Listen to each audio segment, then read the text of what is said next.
Candidates for Legislative District 38, Position 1. I'm Nadine Shanti, a member of the League.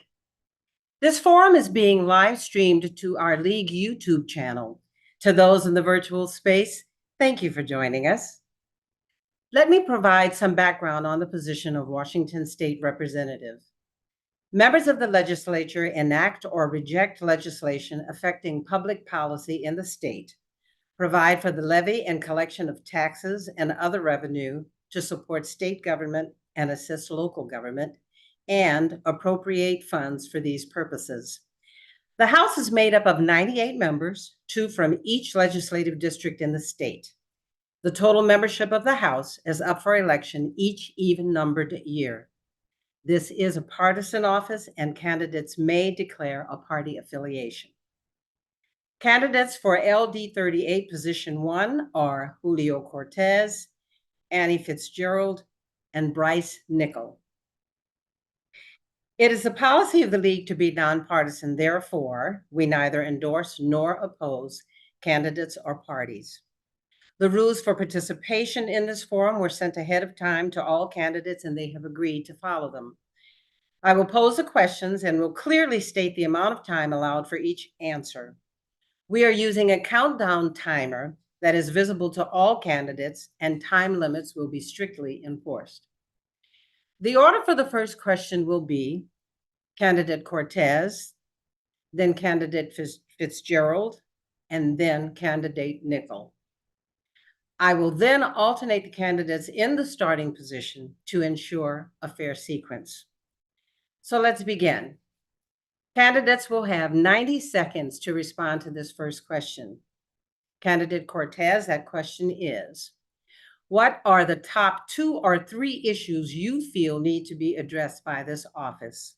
Please explain why you are focusing on these issues.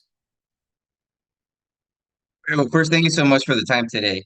Well, the last 2 years have really opened my eyes to some of the major issues that we've, as a community, experienced here in Washington State. I've been able to talk to literally thousands of people through doorbelling, through meetings in my legislative office, and just being out in the community.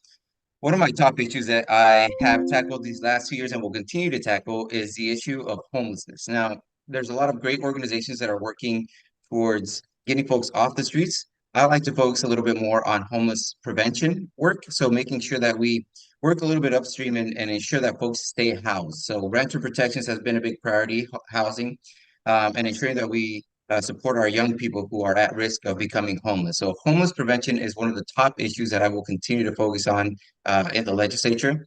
The other is economic equity. We are, I believe, not doing a great job in supporting our small businesses and BIPOC business owners. They are the true backbone of our communities. We need to make sure that we support them through uh, funding, through initiatives and priorities that are going to be supporting them directly. Just like we do the big guys when they're in trouble, we need to make sure that we support our small business owners. And the third, which kind of ties to homeless prevention, is housing. Again, we've done a lot in the last 2 years to ensure that we can build more. We need to make sure that we also do renter protections and ensure that we can keep folks housed if we ever want to see a dent in the homelessness issue. Thank you. Candidate Fitzgerald, same question. My name is Annie Fitzgerald, and some of the top issues that I have come across that I think are the most important issues, one of those being universal health care. I think we need to expand and deprivatize Medicare and Medicaid services.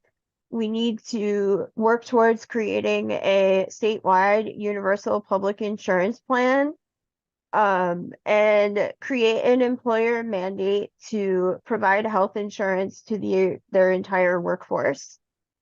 Another issue that I think is really important that we need to address as one of the wealthiest states in the country is a universal basic income. I believe that universal basic income is possible at the state level and could be structured in a way similar to the famous Alaska Permanent Fund. and we could fund this by enacting a windfall profits tax on top businesses in Washington state. Another policy that's important to me is to create tuition-free public universities, community colleges, and trade programs. Thank you. Candidate Nichols, same question. We are in a state of emergency when it comes to homelessness, so I would make my primary objective to end homelessness. So New York State requires all people to have beds, so shelter beds. I would want that to pass that at the state level, requiring cities and counties to provide beds to everyone. I would also want them to have personal lockers that they can keep overnight, because a lot of homeless people complain about that, not having storage. I am myself a homeless person. I was homeless for 20 years. I'm also a disabled person, and that's related to homelessness. A lot of homeless people are disabled people. We have a 90% unemployment rate, and it takes decades to fight for disability rights, like getting money from the government, any type of support programs. We struggle a lot. I actually finished my bachelor's degree living out of my car at Central Washington University. We definitely need more funding for college students. I would also love to have free university tuition and universal basic income to prepare for the future. We're headed towards automation. That's another area I'm focused on. We're going to lose 45% of jobs in the next 20 years.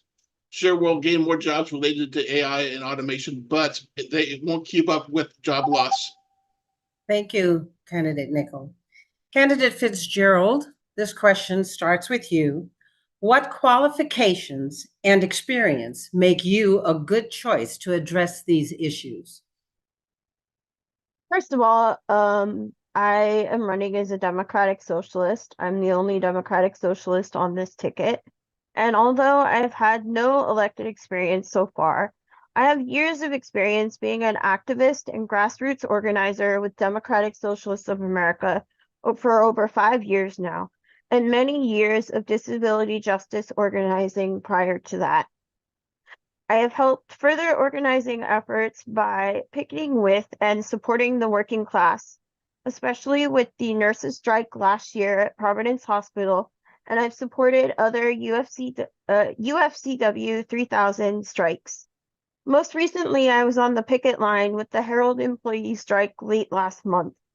I have done other organizing work regarding healthcare and disability justice, labor and strike support, and Palestine solidarity organizing efforts all through my membership with Snoqualmie County DSA.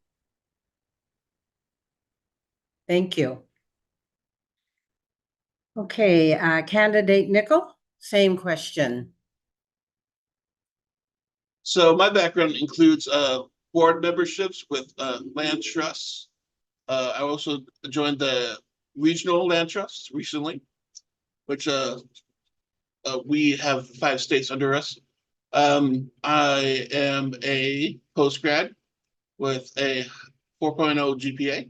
I'm working on getting certification in accessibility studies and IT and administrative management combined together. New college at the Central Washington University. I've been politically active for over 20 years, as well as a self-advocate for the disability community, including traveling to Olympia and DC to fight for disability rights. Let's see. I worked at nonprofits like the Boys and Girls Clubs. I volunteer a lot. I was a panelist at Xbox. I volunteer for the Take This, which creates quiet rooms and at conventions like video game conventions and in Seattle, which we have the PAX coming up this summer. I also was elected to various leadership positions within the party. I'm the chair of the advocacy group for the local 38th LD. I am I was a communication director for the Young Democrats. Thank you, Candidate Nickel. Candidate Cortez, same question. Thank you. I think my qualifications are a mixture of both professional and lived experience. As far as lived experience, I'm an immigrant from Mexico. I was born in Mexico City and immigrated to the U.S. when I was about 5 or 6 years old with my family and grew up in Eastern Washington. My parents and myself were immigrant farm workers, so I saw a lot of injustices there that I learned and carry with me to this day down to Olympia. I've also been very involved in my community. I was part of the diversity board for the city of Everett in 2017. I was part of the Health and Human Services Commission for the city of Linwood. I was part of the Tourism Promotion Area Board for Snohomish County. Part of Leadership Snohomish County, which is a great organization. Shout out to them. I was also on the fiscal advisory committee for the Everett Public School District, and I'm current board member for the Washington Low Income Housing Alliance, and I'm also part of the Greater Seattle Partners Global Marketing Council, and I'm part of the Everett Public Facilities District for Angel of the Winds Arena in downtown Everett. So I stay pretty busy. I stay very involved in my community. Of course, the last 2 years that I've been working in the state legislature have given me an incredible amount of information and experience that to add to my almost 10 years of working with at-risk and homeless youth and families with Cocoon House and my experience in the economic development sector, which I do today for the city of Everett. I've been incredibly blessed to have all these experiences and continue to have these experiences to make sure I'm a good legislator. Thank you. However, please note that candidates will have 60 seconds for these next questions and adjust the clock. Candidate Nickel, we'll start with you. If elected, what will be your funding priorities? I'll focus on ending homelessness, funding things like land trust and organizations like Housing Hope, making sure homeless people have shelters. I also want to make sure that we focus on funding research related to ending poverty wages. So people working at organizations where they're earning so little that they have qualify for government services. I want to make sure that we fund more parks and rec, city and county organizations to make sure we have sports and leagues in the future as we automate jobs, because we will have to transition from working to hobbies and sports and creating new opportunities. We will have to better ourselves at universities. Thank you. Yeah. Candidate Cortez, same question. I have three funding priorities that I will continue to fight for. The first one is equitable school funding. I visited a lot of high schools, elementary schools, and middle schools, and have found that we just need to do a better job in making sure that our schools are equitably funded across the state. I come from a very poor school district, and we need to make sure that we fund our teachers a little bit better, our para educators, which I've heard from quite a bit. Teachers are going into their own pocket to make sure that our kids have something to write with and where to write on. So I think we need to fund that a little bit better. Also, homeless prevention. Again, there's a lot of money and great organizations that are supporting to get folks off the streets. I think that's great. I'll continue to support that, but I want to make sure that we fund preventative strategies to make sure that we prevent folks from becoming chronically homeless adults in the first place. And of course, small business support. We need to support our small business communities, just like we do the big corporations. When they're in danger, we need to support the backbone with small businesses. Thank you. Candidate Fitzgerald, same question. Well, some of my biggest funding concerns, priorities, if you will, would be to create more affordable housing options. And I would like to encourage new housing construction and increasing funding for different housing options. I would like to also some of my biggest priorities are, of course, funding, making sure that universal healthcare is feasible and funded. I think that we can create funding for a universal basic income. Again, I would like to expand public school funding to include continuing education for universities, community colleges, and trade schools, and reforming and expanding social safety net programs so Thank you. more Washingtonians may receive better assistance. Thank you. Okay, candidates, you all have mentioned some concerns about homelessness, so we'd like to give you a little time to, if you have something else that you'd like to say. Candidate Cortes, what actions would you take or what policies would you endorse, if any, to address homelessness in your district? 60 seconds. I almost spoke with the mute button on. So I think, I've already started that work. I did pass, one of my first bills that I passed was a bill that would allow municipalities to waive utility connection charges for new builds that include supportive housing or low-income housing. I think that we need to be creative. And that bill I was very proud of because, I think the city of Bellevue and city of Vancouver, Washington are already kind of interested in taking advantage of that. But I think, again, going back to ensuring that we can make sure that people stay housed. Folks with disabilities and our elderly population are some of the fastest growing homeless populations in our state. And we need to make sure that they're able to afford their rents and live in the communities that they want to live.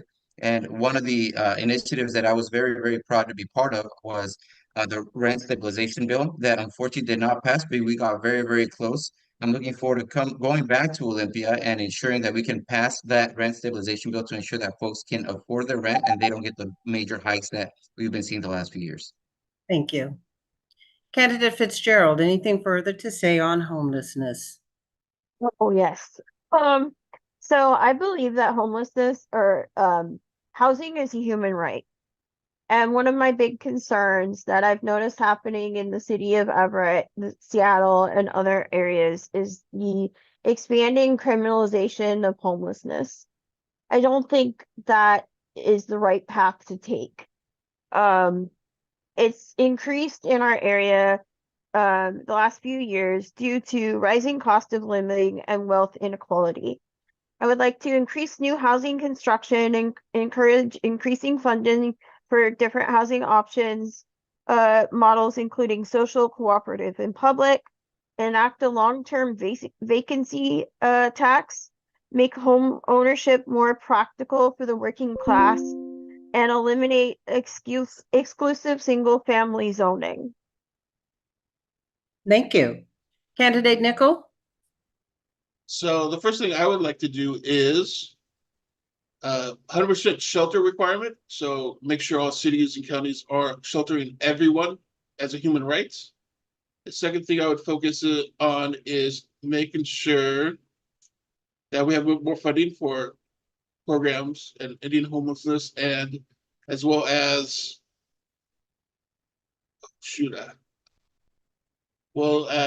making sure I totally forgot what was I going to say. So definitely make sure we have 100% rent. And rent stabilization. My rent went up 47% in the last 3 years. Other states have 3 to 7% increases per year. I would like to focus on that. That's what I forgot. That's what I waited for about rent stabilization. 47% increase at my apartment complex in Everett.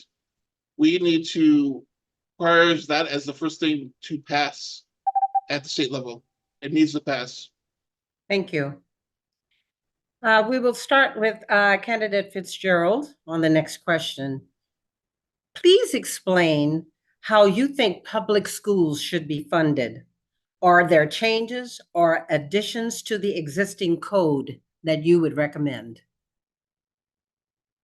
We need to increase funding for public schools in general, especially so that we can support important programs like AP courses, special education, Head Start, arts and music programs, and make sure that those programs are funded, especially because they are often the first to be cut. I also support expanding a expanded public oversight coalition to hold our local district leaders accountable for their policy decision making. And like I said previously, I also support tuition-free continuing education, including public universities, community colleges, and trade schools. And I would like to eliminate most fees on professional licensing and certification. After establishment of free higher ed, buy and cancel all remaining student debt. Thank you. Candidate Nico. I would focus on making sure we have like West Valley Innovation Center has trade schools integrated to the former high school building. I would like to see that across Washington State, making sure disabled people have more choices because they have I believe there was a 30% increase in disabled students, 30 to 40% increase in disabled students attending these trade schools. We need to bring back trades. So we need to integrate it not only into middle schools and high schools, but colleges. I think adult trade schools should be integrated into universities so we can combine them together. I think universities should be tuition free, including trade schools. We should be able to take electives in trades, and they should be able to take electives in other subject matters throughout the universities. We need to build a stronger university campuses throughout Washington State so that we can prepare for the future. Because when we enter, Thank you. Yeah. Candidate Cortes, your opinions on public school funding. Yeah, it's definitely a complex issue for every community, not just here in Washington State, but everywhere else. I think I would advocate for reforms that adjust funding formulas to better reflect the needs of diverse student populations and that provide adequate resources for both urban and um, and rural school districts. I think reforming property taxes right now, property taxes are a major funding source for schools, but I think, ensuring that we can leverage federal funds in a way to more adequately fund schools in rural communities would be important. Expanding and leveraging public-private partnerships in certain school districts that have that capability, I think would be important. And ensuring that we can pass levies and local bonds to ensure that we're funding the schools that are needing to be funded equitably happens a little bit easier. Thank you. Candidate Nico, we'll start this question with you. What, if any, environmental legislation or regulation is a priority for you? I would say making sure we have clean sources of energy. So like clean nuclear power, as well as new green energy.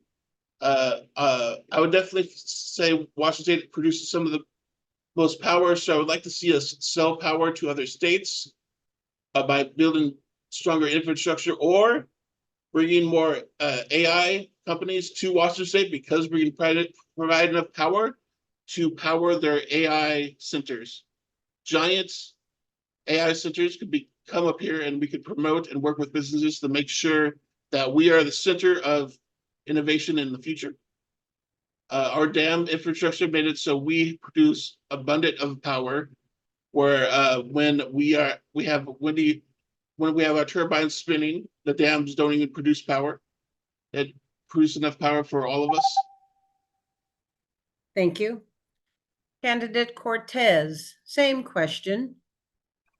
I wish you guys gave us more than 60 seconds for these. I think that we're absolutely on the right track, not only as a state, but here in the 38th legislative district.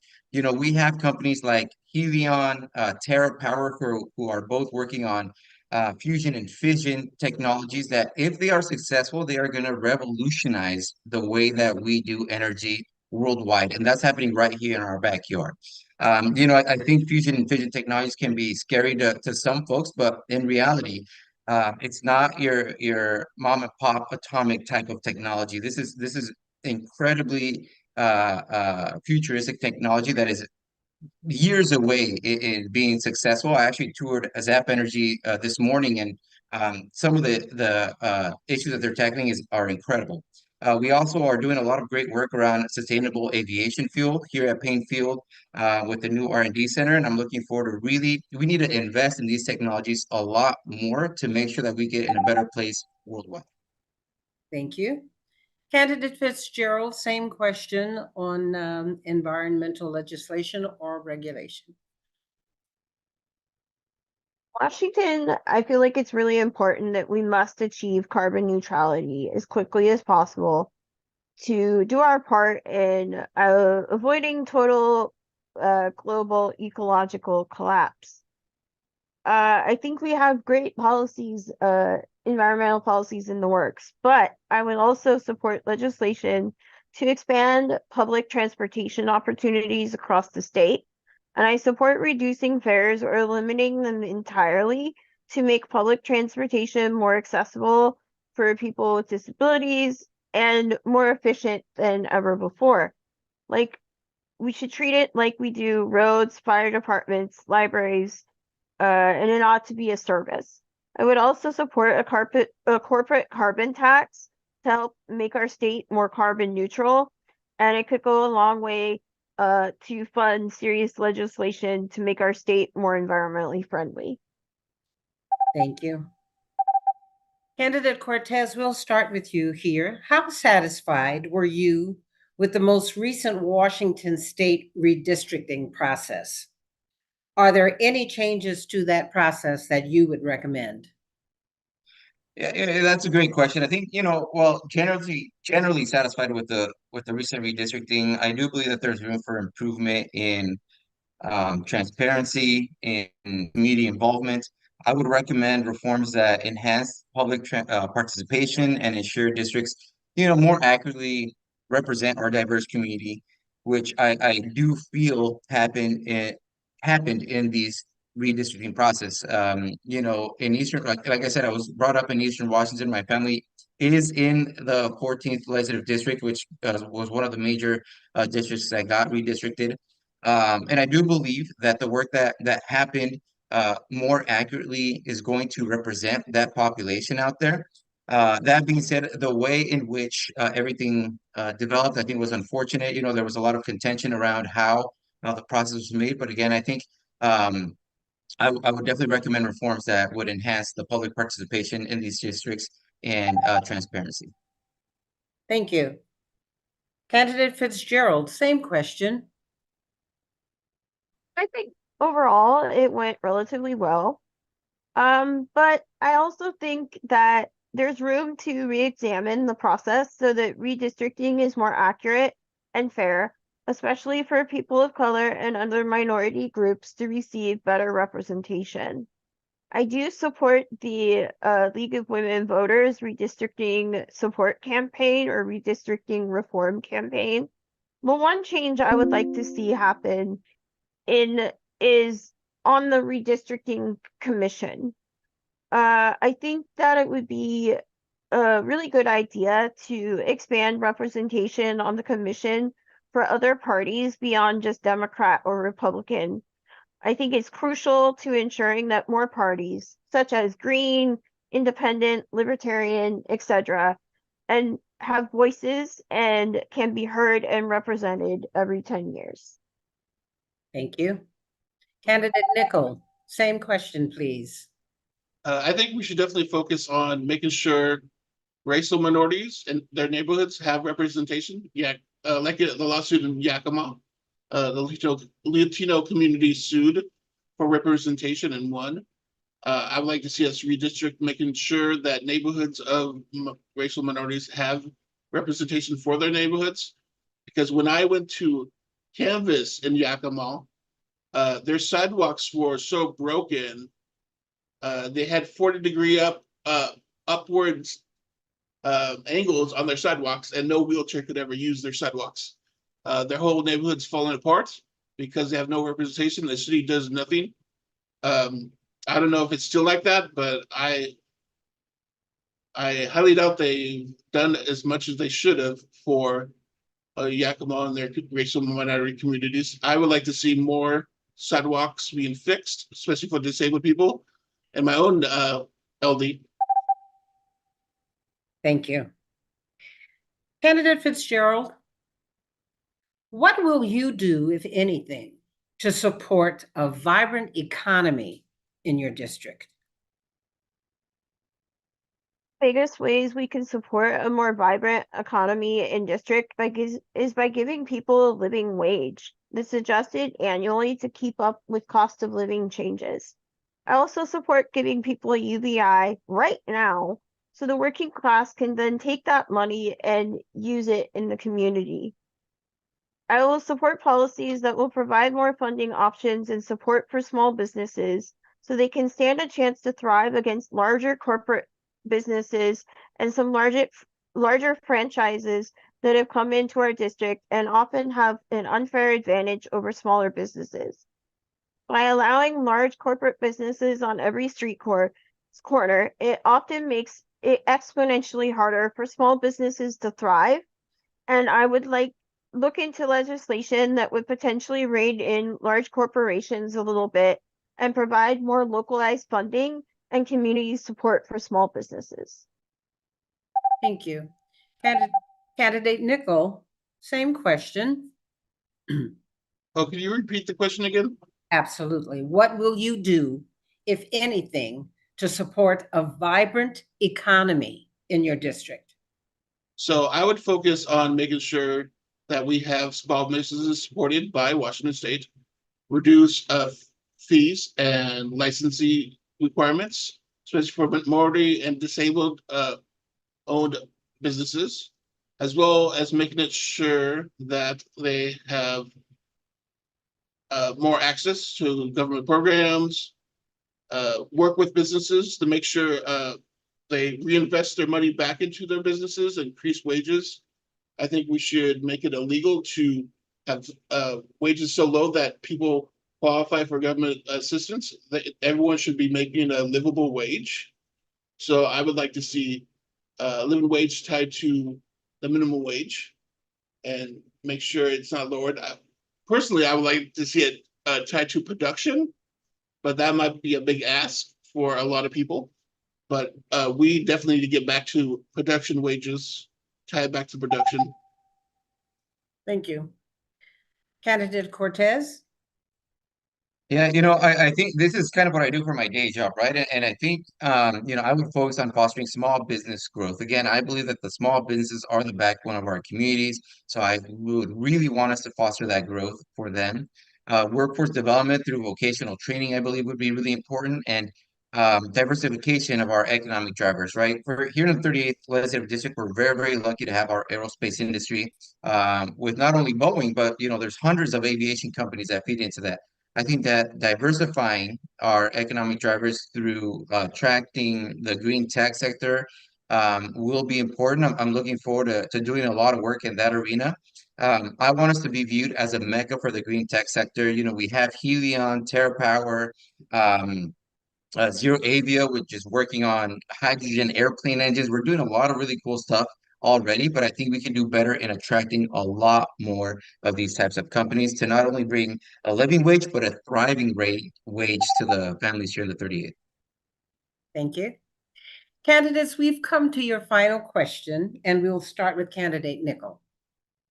Please tell us something about your life experience that might surprise or intrigue voters. You have 60 seconds. On top of having a 4.0 GPA and getting degrees, living out of my car. I'm also an autistic person, which means I'm more straightforward and honest and a high sense of justice. So I want to actually represent my LD and make sure they get all the support they need. I'm not in it for fame or money. I don't want to be a long-term candidate. I just want to represent the people and make sure we have what we need. We're in a downward spiral of what would I say, greed. Income is there's a huge income gap. I would like to go back to where we had single parent families working and families could have a parent at home. I like to see higher wages, of course, more production, tied with automation. Even though we're going to lose a lot of jobs in the future, I would like to make sure we have a universal basic income, and we can support each other and pursue happiness. Thank you. Candidate Cortes, something about you that might surprise or intrigue voters. Okay. I think, I haven't held just one job in the last probably 8 years. I've always had either 2 or 3 jobs, which has kept me very busy. The busier I am, I think the better I operate. But um, being a state representative for all of you has been an absolute honor in my life. I never really saw myself in this position, but now that I'm here, I'm very much looking forward to listening to all of you and ensuring that I am a good representative for all of Washington State. But being a state legislator and having a day job in a local municipality, I think has given me a lot of great information on what we all are struggling with as people here in Washington State. And being a first generation immigrant has also instilled in me, a deep appreciation for the opportunities and challenges faced by our diverse community. So I very much look forward to continuing to work really, really hard. I'm not scared of hard work and look forward to doing that for everyone. Thank you. Okay, candidate Fitzgerald, something surprising or intriguing. So, I have lived with lifelong disabilities. I've overcome and survived a lot of things, a lot of obstacles that I wasn't expected to. One of the things that my parents instilled in me when I was young and going through surgery after surgery, spending half my time at Children's Hospital growing up, they encouraged me to be a creative person. So they encouraged me to paint, and I became a mixed media artist. And they taught me to embrace my musical skills as a vocalist, and I teach myself digital music creation. In doing all of this, it taught me to think outside the box and helped me develop innovative and unique problem-solving skills that, if elected, I will use these problem-busting skills to craft visionary legislation to intrinsically improve the quality of life for the maximum amount of Washingtonians. Thank you. The League thanks these candidates for joining us and for running for office. A recording of this forum and others can be found on the League of Women Voters of Snohomish County website, our YouTube and podcast channels. Find links at lwvsnoho.org. We encourage you to explore additional information about these and all candidates. Vote411.org, sponsored by the League, is another good source of information. The Snohomish County voter pamphlet will be mailed starting July 17th. Ballots will be mailed starting July 18th, and Election Day is Tuesday, August 6th. Please be a voter. Thank you to our League Candidate Forum team, and special thanks to Dave Moon and the Sultan School students at turkpride.tv who made this live stream possible. And of course, thank you all for joining us. This